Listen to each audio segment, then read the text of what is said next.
نحمدہ و نصلی علی رسولہ کریم۔ عزیزان محترم، میں Mohammad Aslam Dodi, chairman Liberal Party Pakistan, آپ سے مخاطب ہوں اور آپ دیکھ رہے ہیں Liberal Party Pakistan YouTube channel.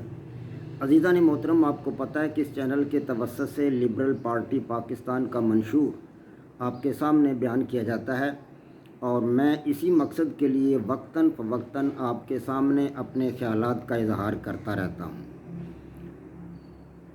آج میں سیرت النبی صلی اللہ علیہ وآلہ وسلم کا ایپیسوڈ نمبر 4 آپ کے سامنے بیان کروں گا۔ آپ کو پتہ ہے کہ liberal Party Pakistan YouTube channel آپ کا اپنا چینل ہے۔ میں امید کرتا ہوں اور توقع کرتا ہوں کہ آپ اس چینل کو سبسکرائب کریں گے، لائک کریں گے، شیئر کریں گے اور بیل آئیکن کو بھی دبا دیں گے، تاکہ پارٹی کی طرف سے ملنے والی معلومات اور گزارشات بر وقت آپ کے پاس پہنچیں اور آپ کے دوست احباب اور عزیز و اقارب مکمل طور پر ان سے استفادہ کر سکیں۔ معزز سامعین، حضرت صلی اللہ علیہ وآلہ وسلم کی سیرت پاک کو بیان کرنا ایک بہت بڑی سعادت ہے۔ یہ میرے دل کی ایک تمنا تھی اور خواہش تھی کہ میں اپنی زندگی میں اپنے جیتے جی حضرت صلی اللہ علیہ وآلہ وسلم کی سیرت پاک کو ایپیسوڈز کی صورت میں، ویڈیوز کی صورت میں دنیا میں پیش کر جاؤں، پاکستانی عوام کے سامنے، اپنے دوستوں کے سامنے، عزیز و اقارب کے سامنے اور اپنے علاقہ کے لوگوں کے سامنے پیش کر جاؤں، تاکہ ممکن ہے کوئی نہ کوئی شخص ان سے کوئی فائدہ اٹھائے تو میرے لیے نجات کا باعث ہوگا۔ اللہ تبارک و تعالیٰ نے مجھے توفیق دی ہے، اور آج میں سیرت النبی صلی اللہ علیہ وآلہ وسلم کا چوتھا ایپیسوڈ آپ کے سامنے پیش کر رہا ہوں۔ میں نے آپ کے سامنے سعودی عرب کا قدیم اور جدید جغرافیہ بیان کیا، اور اس کے بعد میں نے آپ کے سامنے عرب کے جو تھے قدیم قبائل، ان کا ایک بریف سا سکیچ بیان کیا۔ آج حضرت صلی اللہ علیہ وآلہ وسلم کے خاندان کا حسب نسب، یعنی آپ کا خاندان اور آپ کا حسب نسب، آپ کے آباء و اجداد کے بارے میں ایک بریف سا سکیچ پیش کرنا ضروری ہے، کیونکہ جب آپ آگے سیرت النبی صلی اللہ علیہ وآلہ وسلم کی طرف سٹیپ بائی سٹیپ آگے بڑھیں گے تو آپ کے ذہنوں میں، آپ کے خیالات میں آپ صلی اللہ علیہ وسلم کے خاندان کی ایک تصویر اور ایک ان کا جو ہے خاکہ، نقشہ وہ موجود ہونا چاہیے۔ اس لیے میں نے ضروری خیال کیا ہے کہ آپ صلی اللہ علیہ وسلم کے خاندان اور حسب نسب کے بارے میں ایک بریف سا سکیچ آج آپ کے سامنے رکھ دیا جائے۔ تو عزیزان محترم، اللہ کے پیارے نبی حضرت محمد مصطفیٰ صلی اللہ علیہ وآلہ وسلم نے فرمایا کہ میں بنی آدم کے بہترین طبقات میں پیدا کیا گیا ہوں یا بھیجا گیا ہوں۔ یہ حدیث مبارک بخاری شریف میں موجود ہے۔ آپ صلی اللہ علیہ وسلم نے فرمایا کہ میں بنی آدم کے بہترین طبقات سے بھیجا گیا ہوں۔ اللہ تعالیٰ نے پھر آپ صلی اللہ علیہ وسلم نے فرمایا کہ اللہ تعالیٰ نے حضرت آدم کی اولاد میں سے بنی کنانہ کو بڑا معزز بنایا، برگزیدہ بنایا، اور کنانہ میں سے قریش کو برگزیدہ بنایا، اور قریش میں سے بنی ہاشم کو برگزیدہ بنایا، اور پھر بنی ہاشم میں سے اللہ تبارک و تعالیٰ نے مجھے برگزیدہ بنایا۔ یہ بھی مسلم شریف کی حدیث ہے۔ اسی طرح آپ صلی اللہ علیہ وسلم نے ارشاد فرمایا کہ اللہ تعالیٰ نے خلقت کو پیدا کیا تو مجھ کو ان میں سب سے اچھے گروہ میں پیدا کیا۔ جب اللہ تبارک و تعالیٰ نے کائنات کو، خلقت کو پیدا کیا، یعنی مخلوقات میں سے انسانوں کو پیدا فرمایا، تو اللہ تبارک و تعالیٰ نے، آپ صلی اللہ علیہ وسلم فرما رہے ہیں کہ مجھے اچھے گروہ میں پیدا کیا۔ اسی طرح پھر جب قبیلوں کو بنایا تو مجھ کو سب سے اچھے قبیلے میں بنایا۔ پھر اسی طرح جب گھروں کو بنایا اللہ تبارک و تعالیٰ نے، تو حضرت صلی اللہ علیہ وسلم نے فرمایا کہ مجھے سب سے اچھے گھر میں بنایا۔ میں اپنی روح اور اپنی ذات اور اپنی اصل کے لحاظ سے ان سب سے اچھا ہوں۔ یہ ترمذی شریف کی احسن حدیث ہے۔ تو 3 حدیثوں کے حوالہ سے میں نے آپ صلی اللہ علیہ وسلم کی عظمت اور آپ کی تقدیس کو بیان کرنے کی کوشش کی ہے۔ ہمارے پیارے نبی صلی اللہ علیہ وآلہ وسلم کا خاندان یعنی کہ رسول اللہ صلی اللہ علیہ وسلم کا خاندان جو تھا وہ عرب میں بڑا ممتاز اور معزز خاندان تھا۔ آپ کے خاندان میں آپ کے جو اجداد ہیں ان میں سے نصر نامی ایک شخص تھا، اس کا لقب قریش تھا، نصر کا لقب ہی قریش تھا، اسی لیے اس کی اولاد کو قریشی اور اس کے خاندان کو قریش کہا جانے لگا۔ اور چونکہ وہ کنانا کا بیٹا تھا، نصر بن کنانا، وہ کنانا کا بیٹا تھا، لہذا اوپر والے جتنے بھی خاندان تھے وہ سارے کے سارے کنانی کہلاتے تھے، یعنی ابو کنانا، یعنی ابو کنانا کا یہ مطلب ہے خاندان تھا، جس میں نصر جو تھا وہ کنانا کا بیٹا تھا۔ تو اسی طرح نصر کے بعد فہر، آپ صلی اللہ علیہ وسلم کے اجداد میں سے فہر نامی ایک شخص نے بڑا اقتدار حاصل کیا۔ وہ عرب کا ایک بہت بڑا رئیس تھا اور بہت اس کے مطلب ہے عرب کے اندر اس کی شہرت تھی، مالی لحاظ سے بھی اور اپنا مطلب عزت و تکریم کے لحاظ سے بھی وہ بہت بڑا معزز تھا۔ اور اس کے وقت میں حسان بن عبد کلال ایک رئیس تھا یمن کا، حسان بن عبد کلال، اس کی خواہش تھی کہ میں مکہ میں جو ہے بڑا مطلب عزت و تکریم ہوتی کعبہ کی، تو کیوں نہ میں کعبہ کے پتھروں کو اٹھا کر ادھر یمن میں لے آؤں اور یہیں کعبہ بنا دوں، اور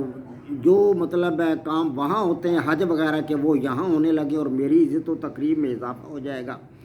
تو یہ حسان بن عبد کلال، اس نے حمیر کو اپنے ساتھ میں لایا اور اس نے کعبہ پر چڑھائی کر دی، یعنی کعبہ کے پتھر کو حاصل کرنے کے لیے اور اپنے علاقہ میں کعبہ بنانے کے لیے۔ تو فہر نے اس وقت دیکھا کہ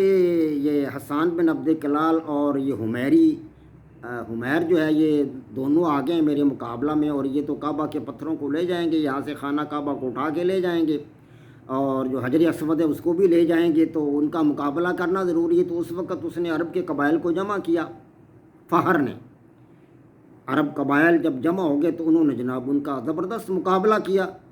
مقابلہ میں وہ حسان اور حمیر وہ دونوں شکست کھا گیا، حسان کو تو انہوں نے گرفتار کر لیا، حمیر بھاگ گیا یا مارا گیا۔ تو حسان کو گرفتار کر لیا اور وہ 3 سال تک ان کی قید میں رہا۔ حسان 3 سال کے بعد وہ فدیہ دے کر اس نے اپنی جان چھڑائی۔ تو فہر کے بعد حضرت صلی اللہ علیہ وسلم کے جو اجداد تھے ان میں سے 5ویں آپ کے جو جد امجد تھے ان کا نام تھا قسی۔ اصل نام تو ان کا زید تھا لیکن انہیں قسی کہا جاتا تھا، اس کی وجہ آپ کے سامنے بیان کروں گا۔ قسی نے بھی بڑا اقتدار حاصل کیا، عزت و تکریم حاصل کی عرب کے اندر، اس کا بہت بڑا مقام تھا قسی کا۔ تو اس کے والد کا نام تھا کلاب، یعنی قسی بن کلاب۔ تو کلاب جب فوت ہوا تو اس نے مطلب اس کی جو بیوی تھی فاطمہ وہ بیچاری بیوہ ہو گئی۔ تو فاطمہ نے ایک شخص ربیہ بن حزام جو کہ بنو عذرا سے جس کا تعلق تھا، ربیہ بن حزام، اس کے ساتھ کلاب کی بیوہ نے فاطمہ نے شادی کر لی۔ تو ربیہ بن حزام جو تھا یہ شام کے علاقے کا رہنے والا تھا لیکن ادھر آیا ہوا تھا مکہ کے علاقہ میں۔ تو یہ اپنی بیوی فاطمہ کو ساتھ لے کر ادھر شام کی طرف جانے لگا۔ اس نے اپنی بیوی سے کہا کہ میرا اصل علاقہ تو شام ہے، میں وہاں جاؤں گا۔ تو فاطمہ نے کہا ٹھیک ہے، میں تو آپ کی بیوی ہوں، آپ اگر جانا چاہتے ہیں تو ٹھیک ہے چلیں۔ تو ظاہر ہے قسی اس وقت اس کا مطلب ہے لڑکپن تھا، قسی کا بچہ تھا، یہ باہر کیف اس کا بیٹا تھا اپنے کا کلاب کا۔ تو یہ بھی اپنی ماں کے ساتھ تھا قسی۔ تو چونکہ یہ لمبے سفر پر جا رہے تھے اور اپنے علاقہ سے مالوف جو ان کا اپنا علاقہ تھا اس سے یہ دور جا رہے تھے، تو اس لیے اسے قسی کہنے لگے، کیونکہ قسی جو ہے یہ اقصیٰ کا اسم تصغیر عربی میں، اقصیٰ کا اسم تصغیر یعنی چھوٹا کر کے بیان کرنا، کیونکہ وہ دور جا رہے تھے اور یہ بچہ تو جو تھا وہ اپنی عمر کے لحاظ سے چھوٹا تھا، تو اس لیے اسے قسی کہنے لگے۔ نام تو اصل اس کا زید تھا، تاہم یہ قسی اس وقت اس مناسبت سے اس کا نام قسی مشہور ہو گیا۔ ماں اس کو قسی کہنے لگی اور اس کا جو ستیلا باپ تھا وہ بھی قسی کہنے لگا، تو اس طرح پھر یہ قسی مشہور ہو گیا۔ جب قسی جوان ہوا تو وہ واپس اپنے آبائی علاقہ یعنی مکہ مکرمہ کے اندر واپس آ گیا، اور یہاں اس نے جو تھا وہ اپنا ایک شادی کر لی، بنو خزاع کی ایک خاتون کے ساتھ اس نے قسی نے شادی کر لی۔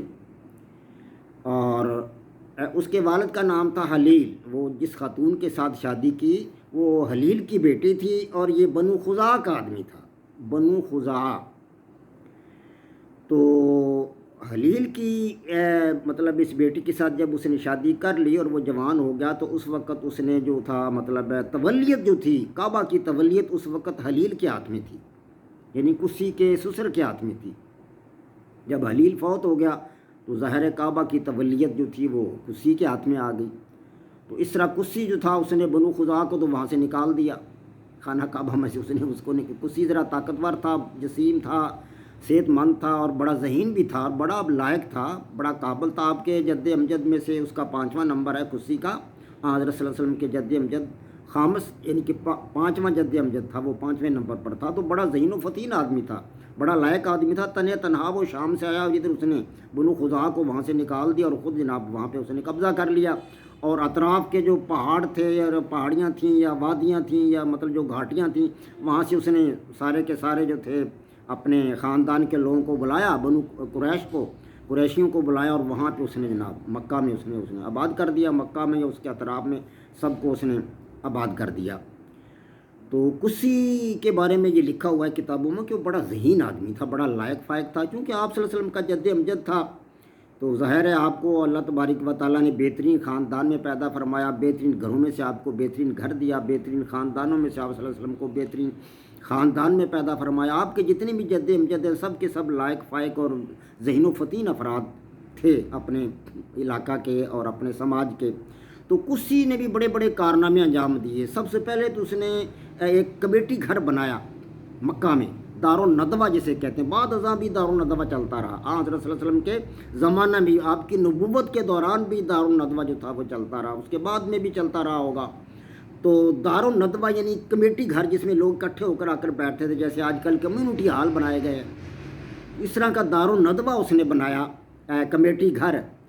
تو جہاں پر ایک تو مہمات کے بارے میں مشورے ہوتے تھے کہ جنگ کدھر کرنی ہے، کیسے کرنی ہے، کون اس کا امیر ہوگا لشکر کا، جھنڈا کیسے بنانا ہے، جھنڈا کس قسم کا بنانا ہے، یہ سب کچھ وہاں مطلب لڑائی کے فیصلے وغیرہ ہوتے تھے وہاں پہ ہر قسم کے،